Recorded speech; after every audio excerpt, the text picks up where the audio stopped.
Games are fun. That's a broad consensus. But have you ever thought about why exactly that is? I mean, what is that makes a game fun? Explaining why a game is fun is like explaining why a joke is funny. It takes a bit of the magic away and makes you forget about actually playing the game. Games cater to our innate desires for competency by providing tasks that we can improve upon and master. They satisfy our need for autonomy, connect us with others in a shared experience, and most importantly, provide a safe, no-risk environment where we can experiment, make mistakes, and learn. In a way, the reason why some people retreat to games is because life is a game, but with dire consequences. But what if we could take games to life? Well, welcome to gamification.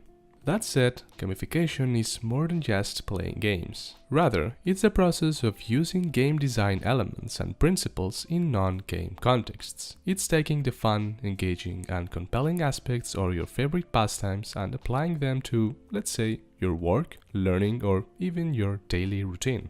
It's also one of the leading educational trends at the moment, which is interesting considering that it's also one of the oldest educational practices that we know of. Remember when you were a child and used to collect trading cards and marbles, and the feeling of achievement that came with completing a set? Or that sense of accomplishment when you finally beat that high score on your favorite video game? Did you ever get a tiny sticker or reward for behaving well at kindergarten? Or earn a diploma when finishing a race? That's gamification in a nutshell, and even if you haven't heard of it, most of us grew and learn growing by playing games. So, what does this have to do with our adult lives? Well, it turns out that this method makes wonders with adults as well.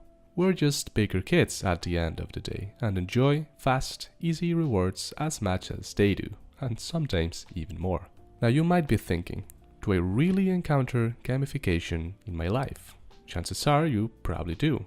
Take fitness apps that reward points for every workout or language learning apps where you complete levels as you progress.